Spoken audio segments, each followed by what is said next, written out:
नमस्कार दोस्तों, मैं आपको भगवान बुद्ध की एक प्रेरणादायक कहानी सुनाता हूँ। एक समय की बात है, भगवान बुद्ध एक गांव से गुजर रहे थे। गांव के लोग उन्हें बहुत भला बुरा कह रहे थे, उन्हें गालियां दे रहे थे। बुद्ध चुपचाप सब सुन रहे थे।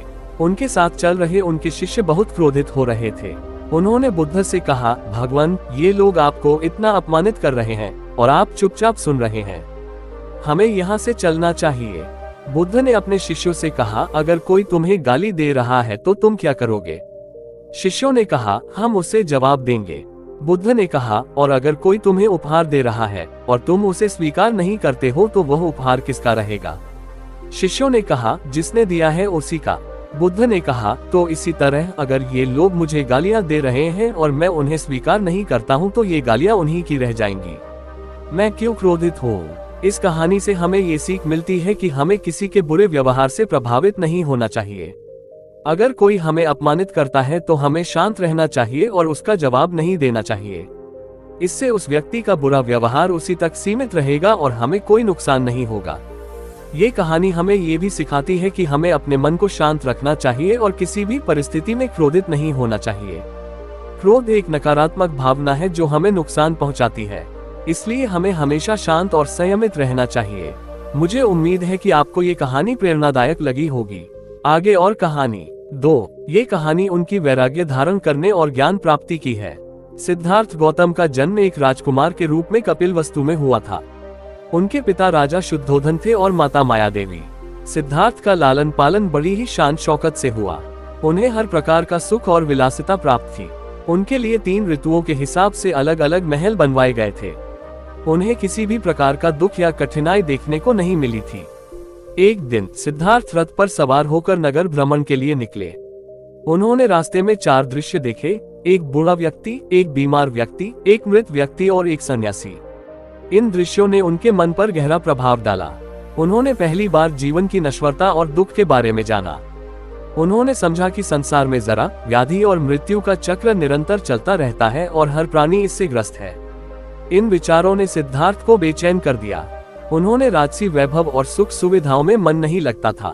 उन्हें लगने लगा कि इस संसार का असली सत्य क्या है और दुखों से मुक्ति का मार्ग क्या है। उन्होंने अपने सारथी छंदक से कहा कि वह उन्हें वन में ले जाए। एक रात सिद्धार्थ अपने महल से चुपके से निकल गए। उन्होंने अपने सारे राजसी वस्त्र और आभूषण त्याग दिए और एक साधारण वस्त्र धारण किया। उन्होंने अपने बाल मुंडवा लिए और भिक्षु का वेश धारण किया। छंदक को उन्होंने वापस लौटा दिया और स्वयं ज्ञान की खोज में निकल पड़े। उन्होंने अनेक गुरुओं से शिक्षा ग्रहण की, लेकिन उन्हें संतोष नहीं मिला। उन्होंने कठोर तपस्या की, अपने शरीर को कष्ट दिया, लेकिन फिर भी उन्हें ज्ञान की प्राप्ति नहीं हुई। अंत में उन्होंने निश्चय किया कि वे स्वयं अपने प्रयासों से सत्य का पता लगाएंगे। एक दिन वे बोधगया में एक पीपल के पेड़ के नीचे बैठ गए और ध्यान में लीन हो गए।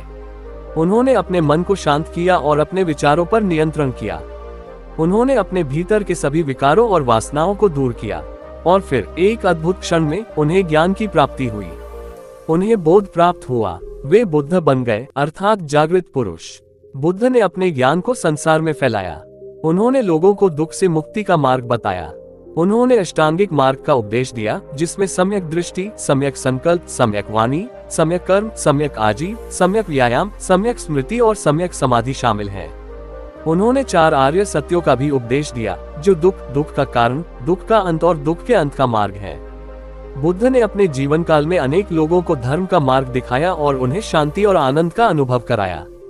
उनके उपदेश आज भी लाखों लोगों को प्रेरणा देते हैं और उन्हें सही मार्ग पर चलने के लिए प्रेरित करते हैं।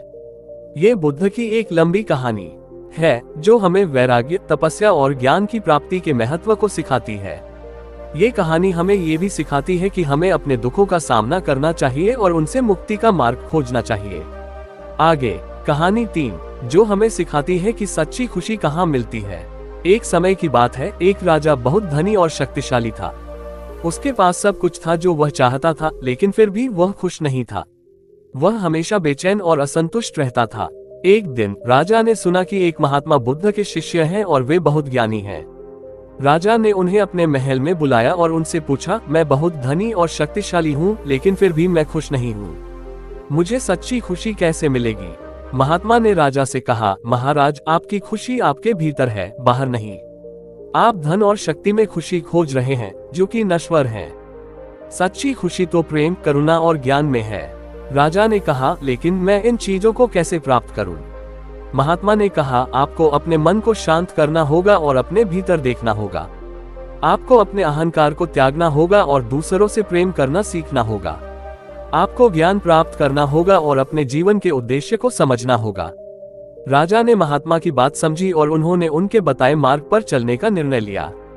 उन्होंने अपने मन को शांत करने के लिए ध्यान करना शुरू कर दिया। उन्होंने गरीबों और जरूरतमंदों की सहायता करना शुरू कर दिया। उन्होंने ज्ञान प्राप्त करने के लिए शास्त्रों का अध्ययन करना शुरू कर दिया। धीरे धीरे राजा का मन शांत होने लगा। उन्होंने अपने भीतर खुशी का अनुभव करना शुरू कर दिया। उन्होंने समझ लिया कि सच्ची खुशी धन और शक्ति में नहीं, बल्कि प्रेम, करुणा और ज्ञान में है। ये कहानी हमें सिखाती है कि सच्ची खुशी हमारे भीतर है, बाहर नहीं। हमें धन, सुख और शक्ति की खोज में नहीं भटकना चाहिए। हमें अपने मन को शांत करना चाहिए और अपने भीतर की खुशी को खोजना चाहिए। क्या आप और कहानियां सुनना चाहेंगे?